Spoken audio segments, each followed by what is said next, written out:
Eu quero começar exatamente por um ponto no debate havido na Band. Então, vamos começar por um ponto que eu acho que é o mais importante na minha análise, em razão da repercussão que o fato teve. Falou-se muito mais do episódio Bolsonaro versus jornalista Vera Magalhães do que, às vezes, do próprio confronto entre os contendores. Eu queria passar o vídeo, primeiro, o trecho do vídeo da pergunta formulada pela jornalista Vera Magalhães e a resposta que o presidente Jair Bolsonaro deu. A pergunta não foi dirigida, é bom prestar atenção nesse aspecto, aqueles que não viram o debate. A pergunta da Vera Magalhães, uma notória crítica do presidente Jair Bolsonaro, que é colunista da Folha de São Paulo, notória crítica do presidente Jair Bolsonaro, crítica para dizer o menos. A pergunta da Vera Magalhães não foi dirigida ao presidente Bolsonaro, foi dirigida ao Ciro Gomes. E por isso é importante que eu faça esse destaque, para que as pessoas percebam o que é que estava no tom da pergunta, na intenção da pergunta que ela fez. Todos, eu vou fazer uma pergunta ao candidato Ciro Gomes com comentário do candidato Jair Bolsonaro. Candidato Ciro, a cobertura vacinal no Brasil vem despencando nos últimos anos. A cobertura para a vacina tríplice viral, que protege contra o sarampo e outras doenças, foi de 71% em 2021 e ainda não chegou a 50% nesse ano. A da poliomielite, que já chegou a ser de 96% em 2012, caiu a índices um pouco superiores a 67%. Queria saber do senhor em que medida o senhor acha que a desinformação sobre vacinas, difundida inclusive pelo presidente da República, pode ter contribuído, além de agravar a pandemia de Covid-19 e causar mortes que poderiam ter sido evitadas, também para desacreditar a população quanto à eficácia das vacinas em geral. E qual é a sua proposta para recuperar o Plano Nacional de Imunização, que já foi um orgulho nacional e uma referência para o mundo? Vera, não podia esperar outra coisa de você. Eu acho que você dorme pensando em mim, você tem alguma paixão por mim. Você não pode tomar partido num debate como esse, fazer acusações mentirosas a meu respeito. Você é uma vergonha para o jornalismo brasileiro. Mas tudo bem. Vera, você realmente foi fantástica, né? Deu oportunidade para falar um pouco de verdade sobre você. Quando a gente revê, escuta outra vez o que foi dito, tem uma impressão mais firme, mais positiva sobre o que de fato aconteceu. Mas ela faz uma pergunta ao Ciro, acusando diretamente o presidente da República, porque a opinião dela é para saber o que o Ciro ia fazer para estabelecer esta regra de todo mundo se vacinar em todos os sentidos. Mas não.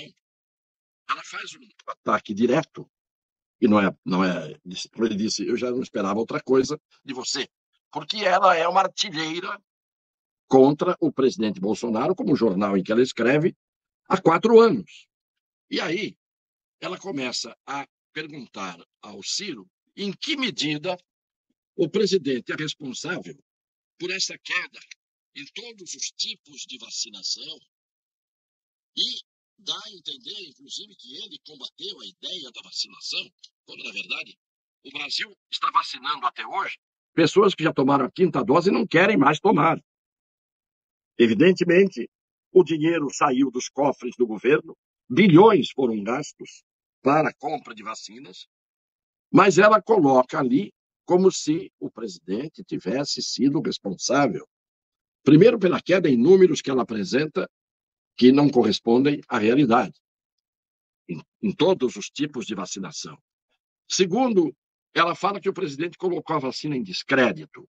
O que, na verdade, havia era uma grande dúvida, sempre houve, sobre a eficácia da vacina.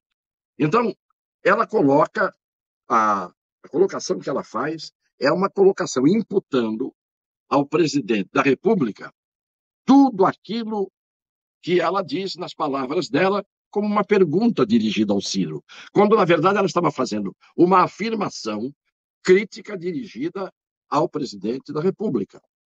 E o presidente da República, que já está cansado de apanhar, e tem a sua característica, deu uma resposta que foi considerada por grande parte dos jornalistas que têm o mesmo tipo de viés ideológico, que estão do mesmo lado da Vera Magalhães. Todo mundo, inclusive os políticos presentes no debate, todo mundo ficou fazendo um afago na jornalista Vera Magalhães, como se ela fosse e tivesse o conceito da imparcialidade presente no nome dela. Como se ela fosse uma pessoa absolutamente isenta. Como se ela não fosse uma das guerrilheiras contumazes que existem na imprensa.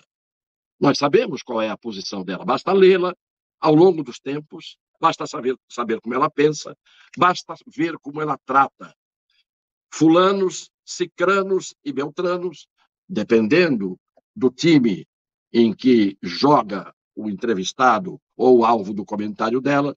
Então, quando o presidente Bolsonaro diz a ela, de uma forma até mesmo irônica, você deve dormir pensando em mim, você deve estar apaixonada por mim. Este foi considerado por estas pessoas, que evidentemente estão na mesma linha de ataque ao presidente, foi considerado um grande ataque, uma indelicadeza, isto é, abstrai-se, tira-se de lado a provocação. Isto foi considerado uma grande ofensa. Quando o presidente é chamado, direta ou indiretamente, de genocida, ninguém diz nada.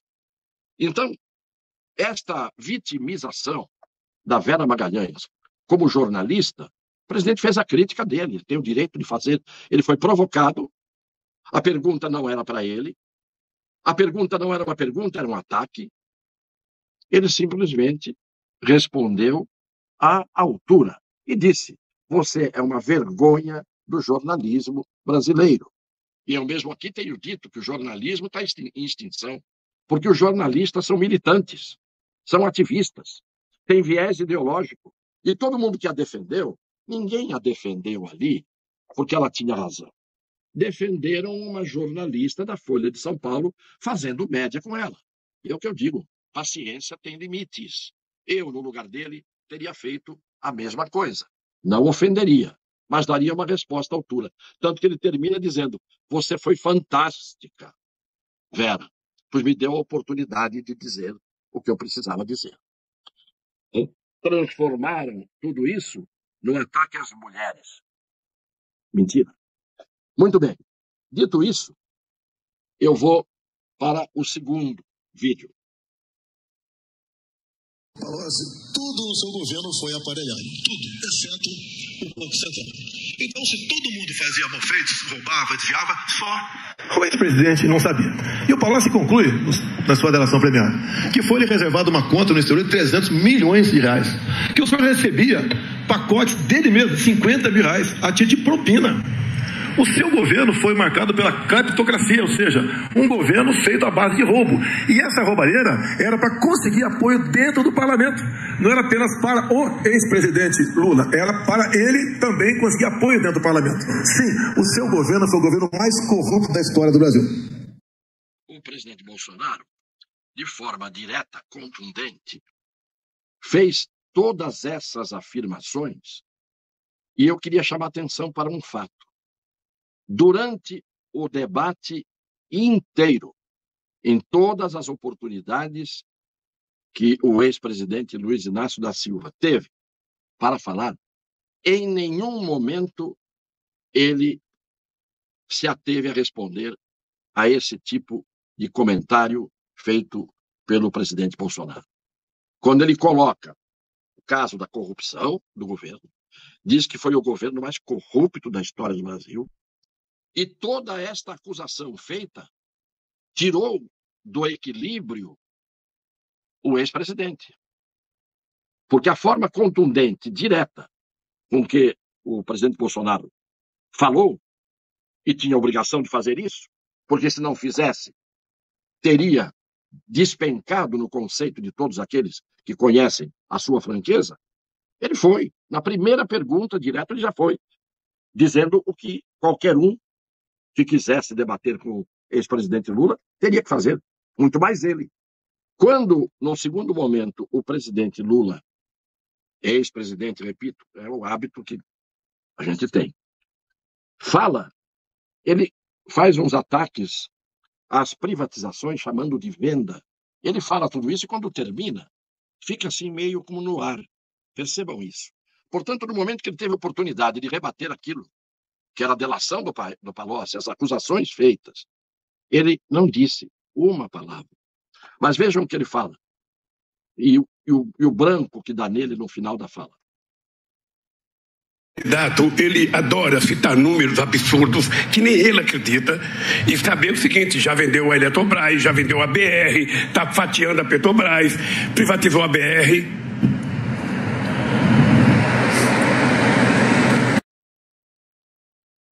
Isto não sou eu aqui quem vai definir o que aconteceu com, tecnicamente não vou definir, o que aconteceu com o senhor Luiz Inácio da Silva.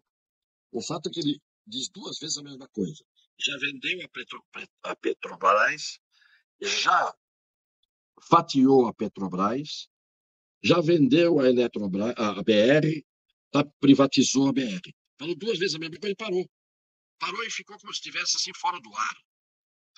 Isto era previsível que acontecesse.